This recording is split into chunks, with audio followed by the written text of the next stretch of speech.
Cartões para PSN, Xbox Live e muito mais é no Rei dos Coins. Faça sua compra e ganhe o cashback. Acumule pontos e compre muito mais. Link na descrição. Um oferecimento GVG Mall. Saia da mendigagem E adquira seu Windows por menos de R$90 ou Office 2021 por menos de 300. Basta usar o cupom JE20 na sua compra e selecionar o PayPal, que tem a menor taxa de apenas R$2. Expulse o cracudo do seu PC ativando a chave no seu próprio Windows. Links da descrição. Fala aí galera, tudo beleza com vocês? Estamos aqui então em mais um vídeo para o canal, novamente, né, com a luz quebrada, arrebentou meu tripé aqui, vou ter que comprar outro, né galera? É assim que está a vida do youtubers de sucesso hoje em dia, né? A Google aí não paga nós direito, aí o que acontece? A gente tem que improvisar, tá? Mas enfim, apesar dessa iluminação meio macabra aqui no vídeo, as notícias até que são interessantes, né? Embora a gente hoje em dia fique com aquele sempre um pé meio atrás. O último vídeo que eu fiz aqui no canal, eu fiz um vídeo, cara, revoltado ali, porque a Sony tinha cancelado ali mais 2 jogos, né? De novo, jogos de serviço, onde por essa parte eu fiquei feliz, mas a parte que me deixou, né, bastante triste foi que os estúdios que estavam fazendo esses jogos eram a Bend Studio e a Bluepoint, que são 2 estúdios que sabem trabalhar com jogos AAA, single player de altíssima qualidade. Então a gente viu o caso do Days Gone 2, no caso da Bluepoint, né, os remasters, remakes que ela já fez, que ficaram fantásticos, né, e é um estúdio que tem muito a agregar para o PlayStation, tem tudo a ver com o PlayStation esse estúdio, e a Sony ter colocado os caras para trabalhar com um jogo de serviço foi uma decepção, né, porque querendo ou não, ainda que seja só uma parte da equipe que você realoca, qual o tamanho dessa parte? Mesmo sendo a minoria, pode fazer uma diferença gritante, né? 60% é maior que 40%, mas se você tirar 40% é uma força de trabalho que é quase metade, né? Então, e aí? Né? E para os jogos single player desses estúdios que a gente está aguardando, será que vão ficar prontos a tempo agora? Porque de uma forma ou outra afetou, certo? Se uma parte da equipe foi comprometida, de uma forma ou outra afetou. E como exemplo eu citei a Naughty Dog, que desde 2020 não lança um único jogo. E só agora que eles vieram anunciar o Intergalactic. Aí eu falo pra você, né?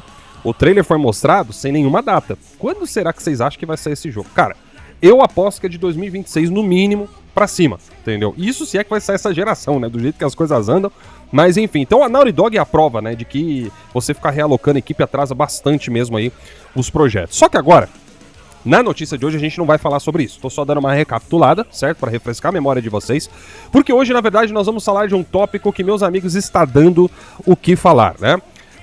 Eu não vou ficar aqui, galera, editando muito o vídeo, então para facilitar eu vou só fazer aquele corte de cena, tá? E aí vocês acompanham a notícia comigo aqui pelo navegador, bora lá. E esse vídeo é um oferecimento da Promotech Games. Se você tá procurando pagar o menor possível usando os melhores cupons de desconto do mercado, participe dos grupos do WhatsApp da Promotech e fique de olho nos anúncios para poder usufruir daquela promoção relâmpago que você sempre perde. Bom, então aqui estamos nós, meus amigos, essa é a notícia de hoje. Na verdade são 2 informações muito importantes que a gente vai considerar, essa é apenas uma delas, tá? E fica aí meu agradecimento ao Lipeux, né, que junto ali também com o Victor PS Arts, né, fazem trabalhos excepcionais de resumos de notícias ali no Twitter, lá nas redes sociais. Recomendo vocês seguirem os caras. Esse aqui é o site dele, é muito bem feitinho, hein? Parabéns aí pro Lipeux. E vamos lá então, tá?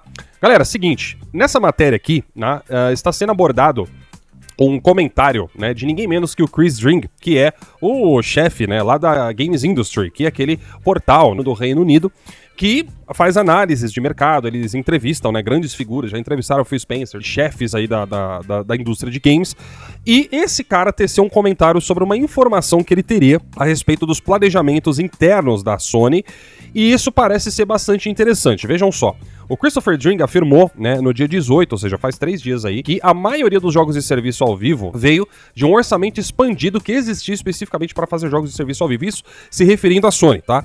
E ele diz aqui que não é o caso, se eles não tivessem feito jogos de serviço ao vivo, eles teriam feito outros jogos em vez disso. Ou seja, na verdade ele está fazendo uma referência aos jogos da Sony, né, ou seja, os jogos de serviço que foram cancelados, e aquilo que a gente se pergunta, poxa, se a Sony não tivesse gasto dinheiro com esses jogos de serviço, será que não teria saído mais jogos single player? E de acordo com o Christopher Dring, esse orçamento que a Sony separou para jogos de serviço, ele é totalmente distinto do orçamento dos jogos single player. Então, não sei, né, não sei. Ainda assim, matemática é uma só. Se você tira a porcentagem de um lado, aumenta a porcentagem do outro.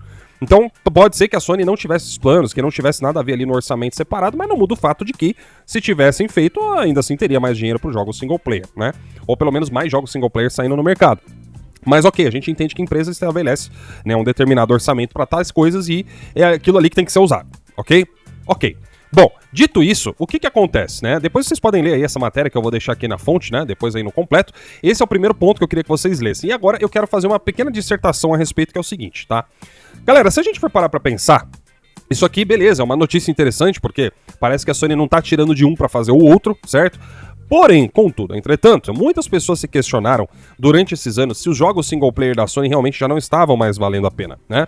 O próprio Shuhei Yoshida recentemente deu uma entrevista aí a alguns portais e parece que ele comentou que os jogos de hoje em dia, os single player, estão muito caros para serem feitos e as empresas buscam monetizá-los ao máximo possível, né? Ou seja, maximizar os seus ganhos das melhores formas possíveis.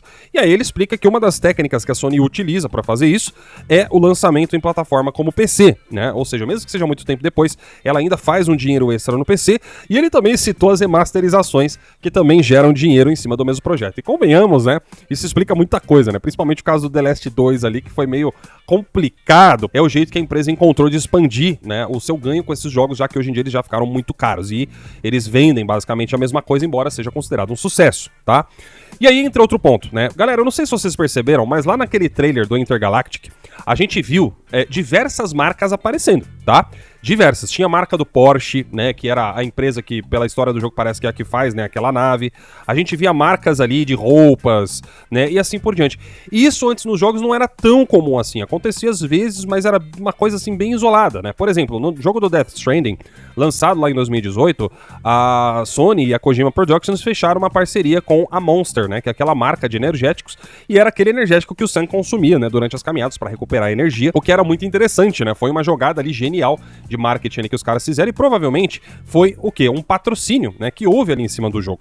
Então, eu não sei, caras, me parece que a Sony está encontrando outras formas de aumentar, né, essa prospecção monetária em cima dos seus jogos, não só, né, através desses métodos de lançar no PC e tudo mais, mas também através de patrocínios. Acredito eu que as marcas que aparecem aí nos jogos, elas fazem patrocínios em cima do próprio jogo, né? Ou seja, um patrocínio de marketing, né, uma visibilidade, e talvez a Sony esteja fazendo uma grana extra com isso, é o que justificaria muito o caso do Intergalactic, né?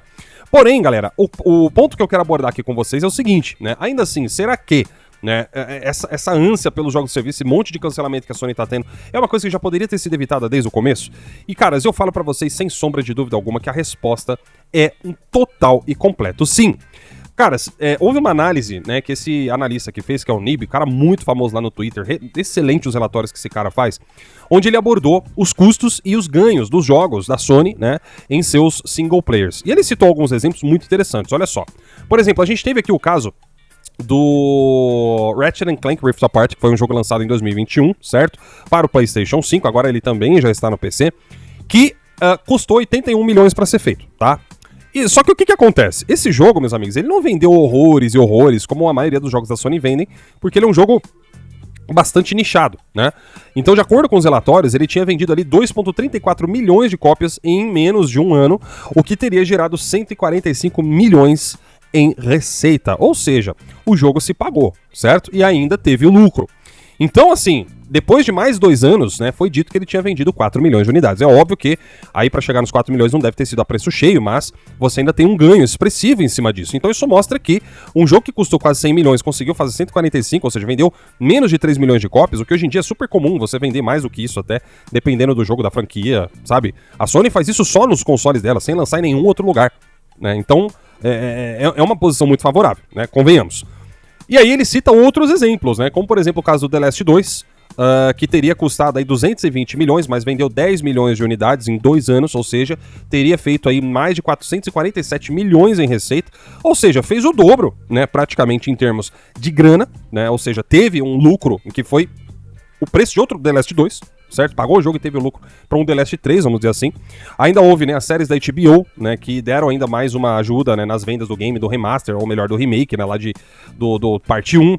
Então, assim, caras, eu acho, quando a gente olha para essa situação, a coisa realmente tá mais cara? Tá, mas será que tá tão impossível assim de fazer, como o pessoal tá falando? Porque na maioria dos casos que a gente tá vendo aqui, os jogos que não... Olha, por exemplo, o jogo da Sony que chegar só a 5 milhões, talvez não dê tanto lucro, mas se pagar, ele se paga.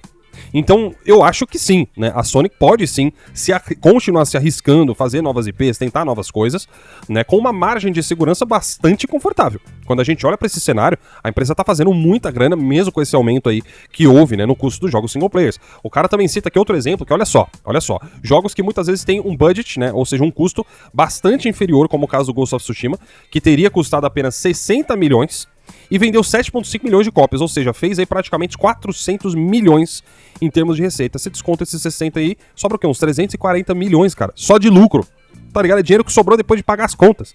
Então, assim, né, o que eu vou falar pra vocês, né? É uma coisa que cada vez mais fica evidente que a situação também não é tão essa aí como o pessoal tá falando. O caso da Sony ter os jogos atrasados, eu acho que isso corrobora muito com essa questão dos caras terem focado demais em jogos de serviço e ocupado a equipe com o que não precisava. E essa é a crítica principal hoje da galera que tá no PlayStation, né? Porque a gente sabe que jogos estão nos planejamentos, estão sendo feitos, mas já deveriam ter sido entregues.